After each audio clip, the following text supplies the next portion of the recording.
The next word class or part of speech that we're going to tackle is a really big one. It's verbs. Verbs are commonly sold to us as doing words.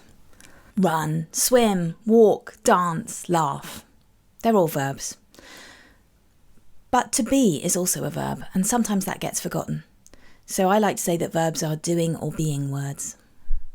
Here are some verbs in action. I swam the channel. Was that you running in the race? Will you fly a kite with me? I just burped. He faltered forward. I may have smoked it, but I didn't inhale it. Don't squeeze that lemon. The bird flapped its wings. She ironed her shirt before the meeting. Now I'm going to ask you to think of some verbs. Doing words. Things that maybe you like to do. Jot them down on your pad. Go on. See if you can think of 5. I'm not going to give you any ideas. You just think of what you want to do. How many have you got so far? Good work. Verbs come in a form called the infinitive, where to is put in front of them. To run, to swim, to play. It's a bit like the title of the verb. If you were going to write it down on a piece of paper, that would be what you put at the top, an underline. That's the infinitive. Another form of the verb is the imperative, and sometimes people get these a bit muddled up. The imperative is like the bossy version of a verb. Play the piano! Do your homework! Eat your dinner. I find myself saying that to my kids a lot. The imperative has something called the implied you behind it, because it always uses the form of the verb that would go with you if you were using it as a normal verb. You run, you play, you walk. Walk, play, run. I think of it sometimes as like an emperor. Imperial, imperative. That's one way to remember it. Now, I've got a question to ask you. It's a bit of a challenge. Do you know how many tenses we have in English? I didn't know until I had an au pair come and stay with us from the Czech Republic, and she was learning English as a foreign language. And she showed me the page, and I nearly fell off my seat, because we have 12. Look at them. Extraordinary. We're so lucky with English. It's such a rich language. We have this incredible sense of time. And this is another thing that verbs do. They communicate time to us. In grammar terms, we call that tense. Look at all these tenses. Aren't they incredible? See if you can use any of them in a conversation later today, or in an essay that you're writing, or a piece of work. We have incredible flexibility in terms of our clock keeping in our language, and not all languages have that. And now I'm going to show you how we conjugate a verb. This is a table, which is how you write out a verb. If you're learning English as a foreign language, you might lay it out this way. You may remember doing this with verbs in French or German or Spanish, or if you've learnt another language. This is called conjugating a verb, laying it out and seeing how all its little bits work. Now, for English literature students, it's quite interesting to see this layout of the verb, because down the left-hand side we have the first person, the second person and the third person singular positions of the verb. I run, you run, he or she or it runs. And then we have the plural manifestations. We have we run, you run, they run. First person plural, second person plural and third person plural. When we talk about literature, sometimes we talk about novels written in the first person singular. And that term gets bandied around an awful lot. And you quite quickly learn what it means when you're studying English, but no one really ever explains where that term has come from. This is it. It comes from verb conjugations and how we lay them out. So the I position is the first person singular. Sometimes you get novels like Wittig's The Gorillas, which is written entirely in the we. It's an amazing feminist novel, don't know if you've come across it. Or there are some psalms, I think, we lay down by the rivers of Babylon. That's written in the first person plural.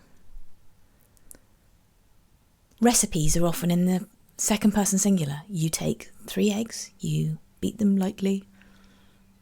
You add flour and butter, and oh God, you've got a cake. Brilliant. But yes, that narrative position, those labels, has come from this, from the conjugating of a verb. Sometimes 2 verbs are put together to create a sense of time. I was walking. I am walking. He was talking. Was talking. You've got 2 verbs there. We call this the main verb and the auxiliary verb in partnership to create tense. That's how a lot of our tenses are formed. Not all of them, but quite a lot of them. You may know the word auxiliary from the phrase auxiliary nurse, which means helping nurse. The word auxiliary means helping. So the auxiliary verb is the helping verb. It's the verb that is creating the sense of time, but it isn't really carrying the main meaning. The main verb carries the main meaning. So in the clause, I was walking, walking is the verb that is carrying the real meaning of what I'm doing. So that's the main verb. Was is telling me when I did it. So it's creating a sense of time, and it's constructed from the verb to be. I am, you are, he, she, it is.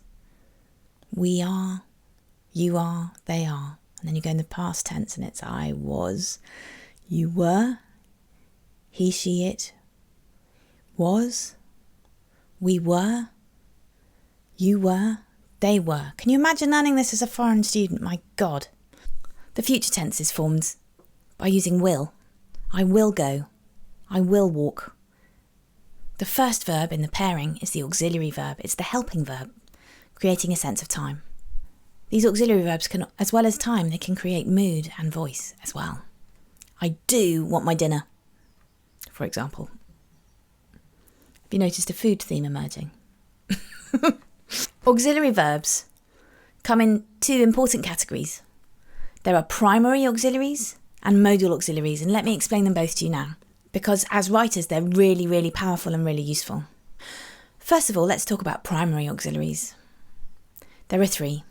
To be, to have, and to do. I find these 3 extremely powerful. They can either stand alone or they can be auxiliaries. They're very clever and ambidextrous in that regard. So I can say, I do French, which is do as a main verb. But I can also say, I do like spaghetti, which is do becoming an auxiliary. And the same is true of have. I have been to the shops, or I have a stutter, or to be, I am English, I am going swimming.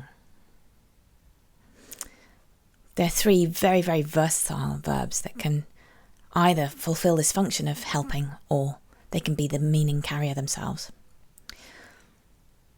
The other group are the modal auxiliaries, and I really have a soft spot for these guys. There are 9 of them. And the thing that makes them special is that they can't stand alone.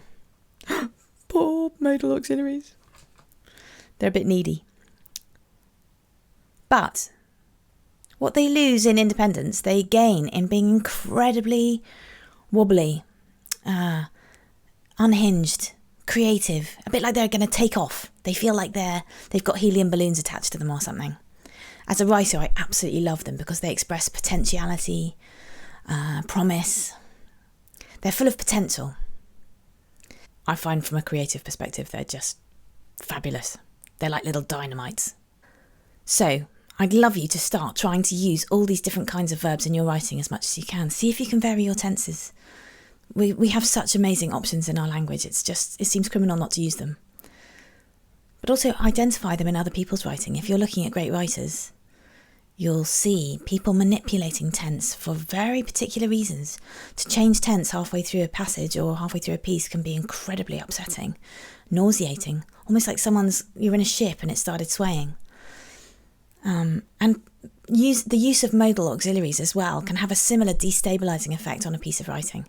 And if you can identify them and describe what they're up to, it'll make your analytical writing that much more secure.